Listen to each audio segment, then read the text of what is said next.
Welcome to the debate. So last year, the world built like the thickest, most technologically advanced digital firewalls in human history. I mean, we deployed artificial intelligence to monitor networks, we mandated complex encryption, and spent, billions on bleeding edge software. Oh, yeah, absolutely billions. Right. And yet, despite all of that, cybercriminals just walked away with nearly $21 billion. How? I mean, they didn't burn down the firewalls. They politely asked for the keys. Or in many cases, they found a structural blind spot the architects just completely missed. And, well, they simply bypassed the gatekeeper entirely. But the sheer scale of this it's really hard to wrap your head around. We are looking at a 26% jump in losses from the previous year. It's massive. It is. I mean, the average incident now costs an organization roughly 20 grand. Exactly. And that staggering reality is documented in the FBI's 2025 Internet Crime Complaint Center, or IC3, annual report. It forces this massive question about where we're actually putting our resources. We're also looking at a recent internal document authored by security analyst Cole Caswell, an evidence-based cyber plan. Right, the Caswell memo. Yeah. And when you synthesize these two documents, you really hit a critical fork in the road for how organizations defend themselves. From my perspective, human fallibility, specifically our psychological vulnerability to social engineering, is, without a doubt, the root cause of the vast majority of these losses. If we want to stop the bleeding, we require a total pivot toward revolutionizing human-centric training. We literally have to inoculate the mind. And, I come at it from a completely different way. I argue that human error is fundamentally an unpatchable vulnerability. Because, let's be real, human beings will inevitably get tired, they'll get distracted, and they will make mistakes regardless of how immersive your training is. But that's... Let me just finish this thought. Our defensive priority has to shift entirely toward technical containment. We need network segmentation, strict access controls, and systemic resilience. You basically have to assume the human will fail and build an architecture that neutralizes the blast radius when they do. Okay, but to me, the hard data dictates where the defense has to focus. If you look at the IC3 numbers, cyber-enabled fraud, which is, essentially a crime where an attacker uses technology to deceive a human being, makes up 85% of all reported losses. Wow, 85%. Yeah, 85.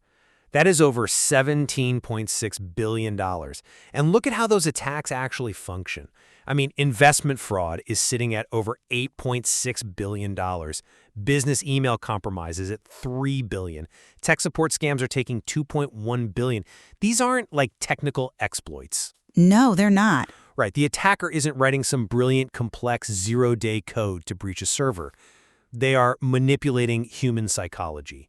They create a false sense of urgency, they hack our dopamine loops, or they just exploit our natural inclination to trust authority. Well, the financial toll is undeniably massive, and the psychology behind it is absolutely ruthless. It is, which is why the Caswell memo explicitly states that social engineering is the single greatest risk to an organization.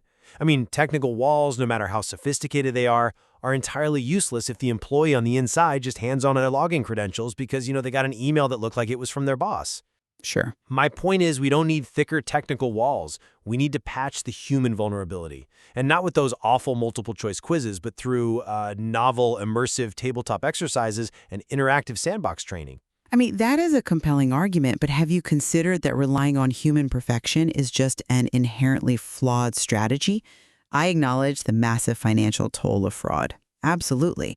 But the most debilitating systemic risks, the ones that threaten not just a bank account but our fundamental way of life, those are technical. You mean ransomware? Incredibly sophisticated ransomware variants. The IC3 report specifically flags variants like Akira and Kulin, which are, zeroing in on critical infrastructure. We are talking about attacks on healthcare systems, public health data, critical manufacturing, and government facilities. But don't those ransomware deployments almost always start with a human making a mistake? I mean, someone clicks a malicious link, or they download an infected attachment. Yes, the initial vector is often human, but you cannot train away fatigue. You cannot train away a momentary distraction at the end of a 10-hour shift. It's just biologically impossible to maintain perfect vigilance. I'm not saying perfect. But you need near perfection in your model. Therefore, the only effective defense is a zero-trust technical architecture. We need endpoint detection and response tools, EDR, which actively monitor devices for malicious behavior. We need immutable offline backups. We need highly secure software development lifecycle sandbox testing. The goal isn't to build some magical impenetrable shield around the human mind. The goal is to design a system that neutralizes the threat the millisecond after the human inevitably breaches protocol. So if you believe the human mind is fundamentally unpatchable, what does an actual working defense look like in practice? Because I think we just haven't actually applied the right psychological patches yet. I mean, the Caswell memo actually agrees with you on one thing. Traditional cybersecurity training is a complete joke. Oh, totally. Right? If you put an employee in a break room and make them watch a 20-minute cartoon about not clicking suspicious links, of course they're going to fail a real-world phishing test. Right, because human psychology and habit loops don't fundamentally change after watching some passive video. Exactly. But Caswell proposes something entirely different. He advocates for active cognitive rewiring. We are talking about interactive tabletop exercises, deploying hyper-realistic fake phishing simulations, and, putting employees through sandbox scenarios where they experience a simulated attack in real time. Like a fire drill. Yeah, exactly. Think about how a pilot learns to handle an engine failure. They don't just read a pamphlet. They sit in a flight simulator until their stress response is literally trained. We can train employees to recognize the subtle markers of deception, the unnatural urgency in an email, the slight discrepancy in a URL. I'm sorry, but I just don't buy that. Let me tell you why. Let's use your pilot analogy. Even the most elite simulator-trained pilots in the world rely on automated failsafes. Why? Because under extreme stress or sheer exhaustion, human processing breaks down. Sure, but Now apply that to an average employee in the accounting department. You are asking them to constantly evaluate sophisticated forgeries while trying to do their actual job. What happens when an attacker uses an AI voice clone of the CEO asking for a wire transfer? You just cannot bank your organizational survival on the flawless, sustained vigilance of every single employee. we aren't asking for flawless vigilance, though. We are asking to raise the baseline of psychological awareness so the easy attacks fail, and the complex ones, like the voice clone, trigger suspicion. But a properly built architecture doesn't have a baseline. It has absolute rules, and it doesn't need to sleep. Look at the FBI's own recommendations for mitigating these threats. They focus heavily on the technical layer. They push for mandatory multi-factor authentication, or MFA, disabling default communication protocols, and aggressively removing unnecessary administrative privileges. Let's trace the actual mechanism of an attack. Say your perfectly trained employee has a bad day, gets tricked by an incredibly sophisticated spear phishing email, and clicks a link. In a human-reliant model, the attacker steals the credentials and the organization is just compromised. But in your model, how does the technology actually stop them once they have the keys? I mean, they're in. Through the principle of least privilege and network segmentation. Think of a submarine. If a torpedo breaches the hull, the entire ship doesn't sink because they close the bulkhead doors, right? Isolating the flooded compartment. Network segmentation does the exact same thing. If an attacker compromises an employee's credentials, they don't get the keys to the entire kingdom. Okay, I see. They're just trapped in a tiny localized subnet that only has access to what that specific employee needs. Furthermore, EDR tools instantly detect the anomalous behavior, like a user trying to access secure files from an unfamiliar IP address at 3 a.m, and automatically sever the connection. The human failed, but the architecture contained the failure. I see why you think that, but let me give you a different perspective. You are heavily prioritizing the containment of malware and unauthorized access, which is great, but you are completely overlooking the sheer scale and the intimate nature of the human exploitation happening right now. Let's really evaluate which type of failure represents the true existential threat. The IC3 report documents over 75,000 complaints for sextortion alone. Which is a devastating psychological crime, I agree. It is. And the mechanics of it are entirely psychological. This is heavily impacting victims under 20 years old, resulting in, over $1 million in adjusted losses, but infinite societal damage. And look at cryptocurrency investment scams. We are talking about over $7.2 billion lost. Do you know how these actually operate? They are long-con social engineering operations, often referred to as pig butchering. Exactly. The report details how these are run by massive, organized criminal enterprises, largely operating out of Southeast Asia. And the tragic irony is they're often utilizing victims of human trafficking as forced labor to execute the scams. The mechanics here bypass literally every technical control you just mentioned. Wow. Think about it. The attacker initiates contact on social media or a dating app. They spend weeks, sometimes months, building genuine emotional trust with the victim. They slowly introduce the idea of a lucrative cryptocurrency investment. They direct the victim to a fake investment portal that shows fabricated profits. They exploit the sunk cost fallacy, getting the victim to invest more and more.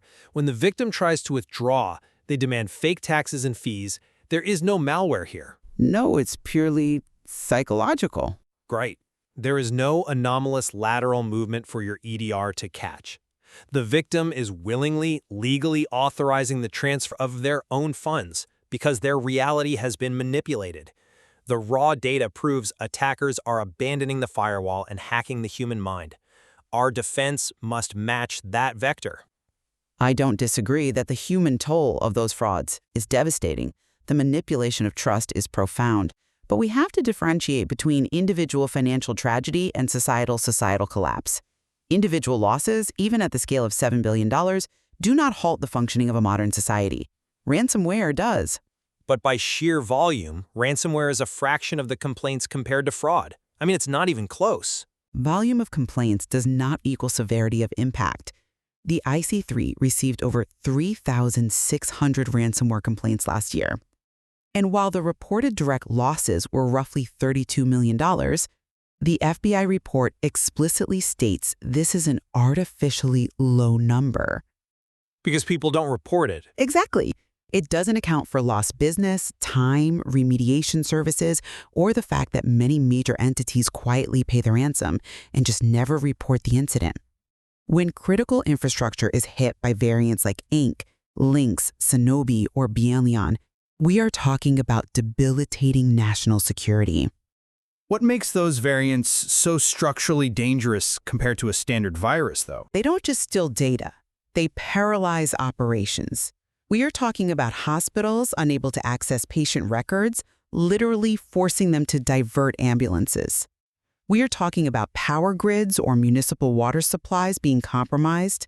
That is why technical controls are paramount. You asked earlier how we stop them. When you combine network segmentation with immutable backups, you essentially strip the attacker of their leverage. Walk me through the mechanics of an immutable backup. Why does that solve the ransomware problem? An immutable backup is built on a write-once, read-many architecture. Once the data is backed up, it physically cannot be altered, encrypted, or deleted. Not by an employee, not by an administrator, and certainly not by an attacker. Oh, interesting. Right. So if a ransomware group manages to breach the perimeter and encrypt the live network, the organization doesn't have to pay the ransom. They just wipe the infected servers, restore instantly from the immutable backup, and continue functioning. You survive the breach by relying on math and architecture, not human perfection. That's a strong point, though I would frame it differently. You're placing immense faith in these technical walls, segmentation, zero-trust immutable backups. But how do those technical controls protect against the insider threat? Because Caswell highlights the insider threat as a massive vulnerability in his evidence-based plan. Insider threats are tricky, absolutely, but technical auditing. But think about the mechanics of it. If an authorized employee is compromised, say they're being blackmailed, or they go rogue because they are disgruntled, your technical walls just become silos that the attacker already possesses the keys to. The system implicitly trusts the authorized user.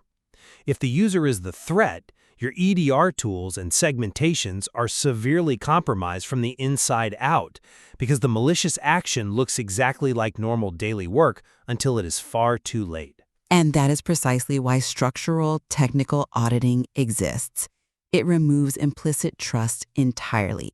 The Caswell memo recommends using tools like Nessus and Windows Event Viewer to conduct rigorous vulnerability assessments and active logging. This isn't about relying blindly on the walls. It's about automated surveillance of the internal environment. Okay. You establish a baseline of normal behavior for every single employee. If an insider suddenly starts downloading gigabytes of sensitive proprietary data at 2 a.m., the system flags the behavior and cuts access, regardless of their security clearance. The technology polices the human. It seems to me that whether we're talking about an internal rogue employee or an external nation-state actor, we are dealing with a threat landscape that completely defies traditional boundaries. Which brings us to how overarching frameworks and legal structures attempt to govern these vulnerabilities. And that brings us directly to the severe limitations of legal and structural deterrence. I mean, we cannot arrest our way out of this crisis. The Caswell memo makes an incredibly salient point here by analyzing Pakistan's Prevention of Electronic Crimes Act, or PICA. This act explicitly penalizes the creation or deployment of malicious code with hefty fines and up to 2 years in prison. The legislative intent is clear deterrence, but look at the global FBI data. Cybercrime continues to climb rapidly. Largely because international law struggles immensely with attribution. It's so hard to prove who did it. Precisely. How do you prosecute a cybercriminal operating in a jurisdiction without an extradition treaty? You can't. The constitutional issues, combined with the rise of nation-state cyber warfare, fundamentally blur the lines between peace and war. You cannot rely on a prosecutor or international law to protect your data. Organizations must rely on rigorous internal mathematical frameworks. What does a mathematical framework actually look like in an IT department, though? Caswell points to Octave Allegro. Rather than treating cyber defense as a guessing game, Octave Allegro allows organizations to operate like actuaries. It mathematically balances risk, where risk literally equals likelihood multiplied by impact. You identify your most critical informational assets. You map exactly where they live and who touches them, and you apply technical controls proportionately. You implement a strict business continuity plan. You enforce strict software development lifecycle or SDLC code reviews. Meaning you test the code before it ever goes live. Exactly.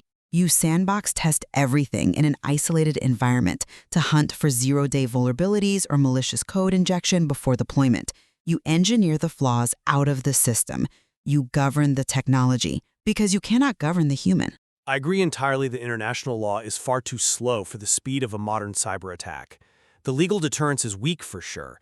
However, I want to point out that when we look at the structural responses that are actually effective post-incident, they still rely fundamentally on human speed and human reporting. I'm not sure I follow.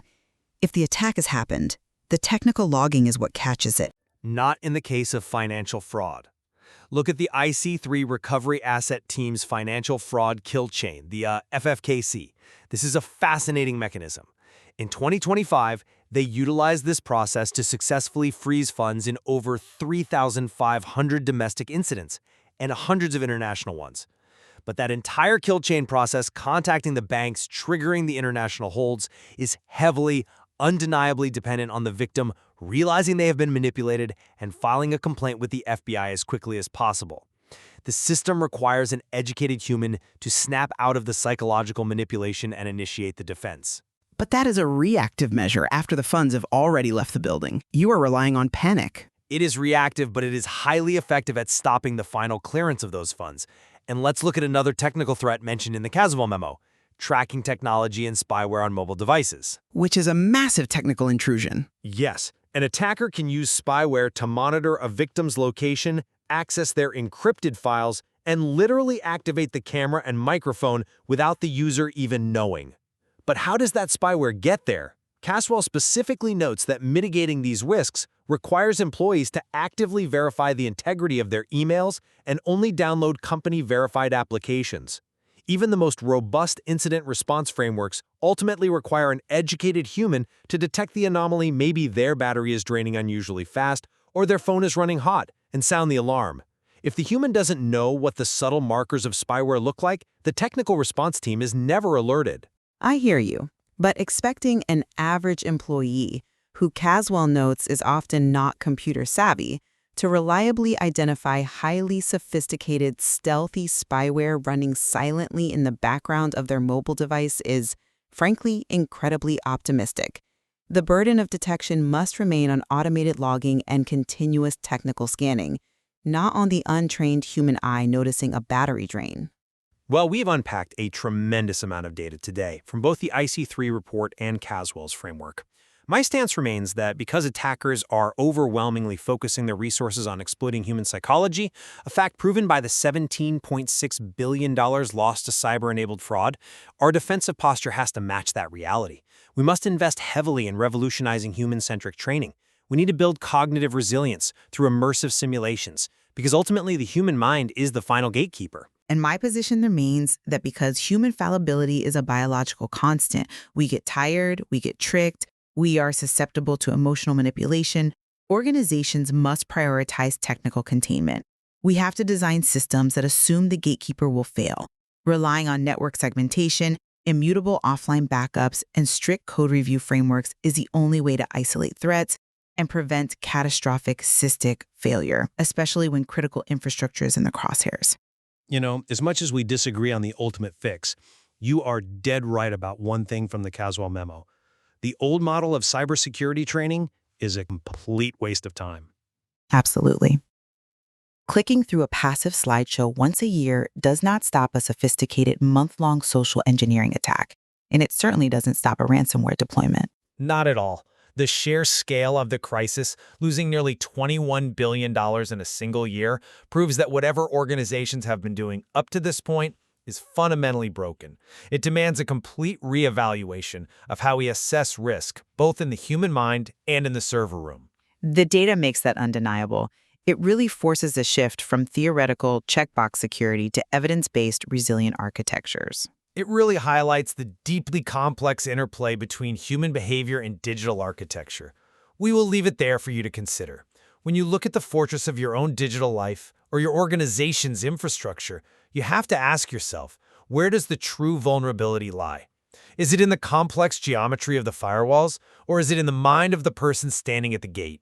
Think about that the next time you are asked to hand over the keys.